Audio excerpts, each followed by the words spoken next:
Hi friends, welcome to our YouTube channel governmental opportunities. आज के इस वीडियो में हम डिस्कस करने वाले हैं grey revolution in India. So in this video जो भी स्टूडेंट्स एस्पायरेंट्स यूपीएससी या अदर गवर्नमेंट एग्जाम्स के लिए प्रिपेयर कर रहे हैं, उन सभी के लिए ये वीडियो बहुत ही मददगार साबित होने वाला है। इसीलिए इस वीडियो तो लास्ट तक देखें और हमारे चैनल को सब्सक्राइब कीजिए। हमारे चैनल पर ऐसे ही वीडियोज़ आते रहते हैं। So let's begin. Yes, grey revolution introduction. तो सबसे पहले समझ लेते हैं कि ग्रे रिवॉल्यूशन क्या था, किससे रिलेटेड था। Grey revolution started in the 1960s to 70s in India. तो ग्रे रिवॉल्यूशन ये 1960s से लेकर तो 70s, यानी कि अगर हम देखें तो ग्रीन रिवॉल्यूशन के साथ ही इसका हमें स्टार्टिंग देखने को मिलता है। Noticing the grey among the granary, the grey revolution had its root led during the agriculture revolution in India.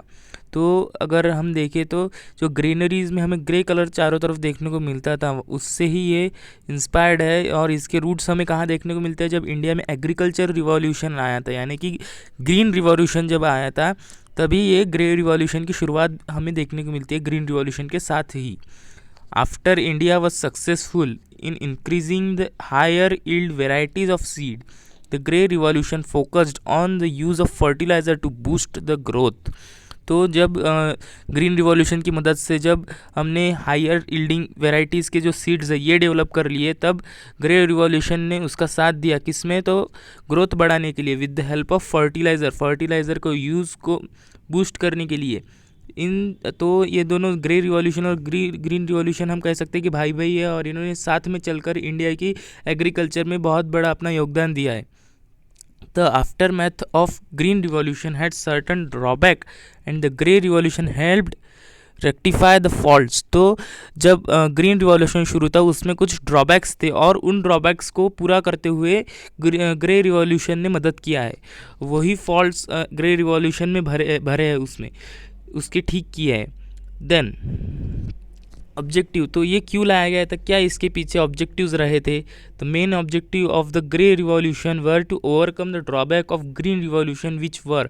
तो ग्रे रिवॉल्यूशन का एक मेन ऑब्जेक्टिव यही था, इसीलिए लाया गया था। इसका यूज़ इसको लाया इसलिए गया था, इसका हेतु यही था कि to overcome the drawbacks of green revolution. तो ग्रीन रिवॉल्यूशन के वक्त जो चीज़ें छूट गई हमसे, उन सभी ड्रॉबैक्स को पूरा करने के लिए, उन सब सेक्टर्स में ग्रोथ करने के लिए ग्रे रिवॉल्यूशन को लाया गया था।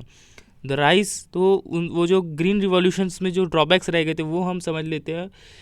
The rice productivity growth rate in Punjab during 1965 to 74 was 9%, but dropped to 1.13% during 1995-96, which was a major drawback। तो जब ग्रीन रिवॉल्यूशन आया था तो 1965 से लेकर तो 1974 तक पंजाब में जो राइस की प्रोडक्टिविटी की जो ग्रोथ थी वो 9% से हो रही थी, लेकिन 1995-96 आते आते वो ग्रोथ एकदम घट के 1.3% से उसकी ग्रोथ होने लगी। तो ये एक बहुत बड़ा हमें ड्रॉबैक देखने को मिला है ग्रीन रिवॉल्यूशन का। There was a considerable decline in the area under pulses. और ग्रीन रिवॉल्यूशन का ये एक बहुत बड़ा ड्रॉबैक है कि जो सभी फार्मर्स ने फिर वीट और राइस के ऊपर ही फोकस करना शुरू कर दिया, और पल्सेस का कल्टीवेशन ही पूरा ख़त्म कर दिया। बहुत ही कम एरिया बचा था जिसमें पल्सेस का कल्टीवेशन हो रहा था। ये इसकी वजह से पल्सेस यानी कि बायोडाइवर्सिटी हम कंजर्व नहीं कर पा रहे थे। जो पल्सेस अलग अलग टाइप्स की इतनी सारी पल्सेस जो इंडिया में ग्रो हो रही थी, वो ये ग्रीन रिवॉल्यूशन की वजह से सिर्फ वो पूरा उसका ज़्यादा से ज़्यादा एरिया किसके अंडर आ गया, तो राइस और वीट प्रोडक्शन के अंदर। तो ये एक बहुत ही डिसएडवांटेज रहा है ग्रीन रिवॉल्यूशन का। Summer rice cultivation excessive increased water and energy demand. और इसका ड्रॉबैक करा है एक और साथी में, जब समर में राइस का कल्टीवेशन किया जाता था तब बहुत ज़्यादा मात्रा में पानी लग जाता था और एनर्जी भी लग जाती थी उस पानी को पंप करने के लिए। The occurrence of disease, pest and weed had increased. This caused a significant downfall in biodiversity। तो ग्रीन रिवॉल्यूशन के साथ क्या हुआ कि उस वक्त डिजीजेस, पेस्ट और कीड़े मकोड़ों का बहुत ही ज़्यादा हमें देखने को मिला कि उनकी ग्रोथ हमें बहुत देखने को मिली, जिसकी वजह से एक बायोडाइवर्सिटी में डाउनफॉल हमें देखने को मिला है। The concentration of arrow solution concentration in urban areas had increased. The over exploitation of groundwater resulted in an increase of cost of pumping water, thus decreasing profitability. तो जब ग्रीन रिवॉल्यूशन था तब rice और wheat जो है ये बहुत ही water intensive crop है, तो इसके लिए बहुत ज़्यादा पंपिंग की गई पानी की, और जिसकी वजह से पंपिंग का कॉस्ट बहुत लगा है फार्मर्स को, जिसकी वजह से क्या हुआ कि जो प्रॉफिट उनको ज़्यादा से ज़्यादा होने वाला था वो प्रॉफिट का बहुत सारा वे कॉस्ट चुकाने में ही चला गया पंपिंग का. A major cause of the green revolution was a decrease in sanitation and cleanliness. और ग्रीन रिवॉल्यूशन के वक्त क्लीनलीनेस के ऊपर भी कुछ फोकस नहीं दिया गया था.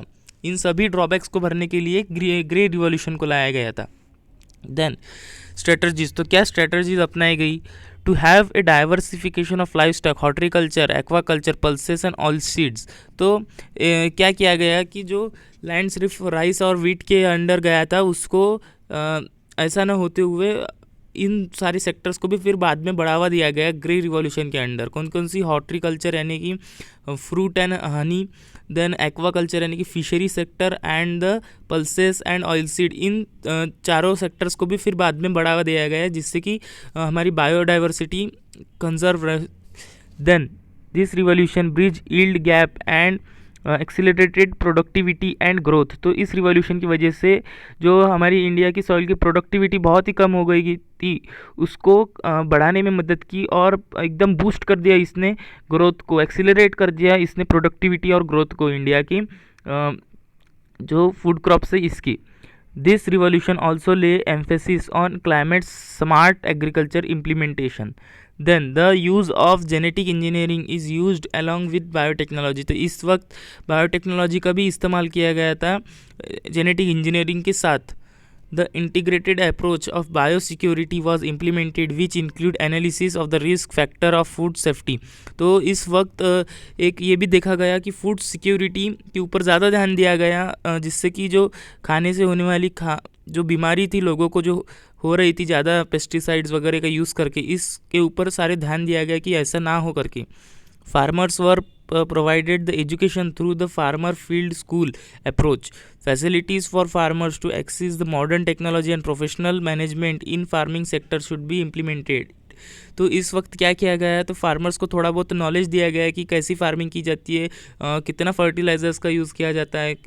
नहीं तो फार्मर्स कुछ एजुकेशन नहीं था और अपने मन चाहिए मात्रा में सब कर रहे थे, जिसकी वजह से हमने देखा कि सॉइल की फर्टिलिटी डाउन हो गई.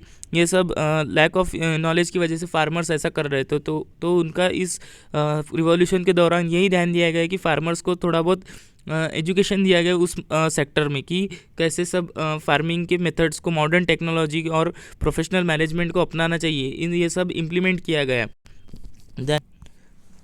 चैलेंजेस फेस, तो इसके वक्त कुछ चैलेंजेस आए थे वो भी हम देख लेते हैं. Despite using this strategy there are still major challenges that are being faced when it come to farmer and their needs. Farmer are in peaceful state in our country. These still need other major strategies that can be implemented in future. The following are the challenges faced while implementation of strategies of this revolution in India. तो क्या हुआ था कि इतने सब strategies अपनाने के बाद भी कुछ ना कुछ ड्रॉबैक्स रह ही गए थे जिसके जो कि उस वक्त के थे, वो हम समझ लेते हैं. The main challenge faced was the sustainable intensification of production to meet the global demand for food quantity and quality. तो यही हमें एक देखने को मिला कि इतना सब करने के बाद भी वो एक ग्लोबल मार्केट की डिमांड को हम पूरा फुलफिल नहीं कर पा रहे थे. क्वांटिटी के मामले में भी और क्वालिटी के मामले में भी हम कहीं ना कहीं पीछा छूट रहे थे. The professional approach to agriculture to increase the profitability and social attractiveness of this field was another challenge. और इसकी तरफ जो लोगों का नज़रिया था एग्रीकल्चर की तरफ सिर्फ प्रॉफिट और सोशल अट्रैक्टिवनेस का, वो भी एक बड़ा चैलेंज रहा है. Ecosystem services was also a challenge that improved water quality, soil health, carbon capture, biodiversity and wildlife habit. Then it was difficult to predict the differentiation of future demands, food grains and agriculture system and match them. तो ये एक difficult task रहा है कि जो आगे वाली जो नया ट्रेंड आएगा, लोग को हो सकता है कि कुछ अलग टाइप की पल्सेस को ट्राई करे, या फिर फूड ग्रेन्स जो हो सकता है कि फूड ग्रेन से ज़्यादा कोई लोग वीट को ज़्यादा रेफ़र करने लगे। फ्यूचर की डिमांड्स हम नहीं समझ सकते, तो फार्मर्स तो ये एक प्रिडिक्ट करने में उसका बहुत बड़ा डिफ़िकल्टी रहा ही है, और उसको मैच करने में कि फ्यूचर में क्या ट्रेंड रह सकता है ये समझने में फार्मर्स को बहुत ही ज़्यादा मुश्किल झेलनी पड़ी है। देन अगर आपको ये लेक्चर पसंद आया तो इस वीडियो को लाइक कीजिए, शेयर कीजिए, और हमारे चैनल पर ऐसे ही वीडियोज़ आते रहते हैं तो हमारे चैनल को भी सब्सक्राइब कीजिए।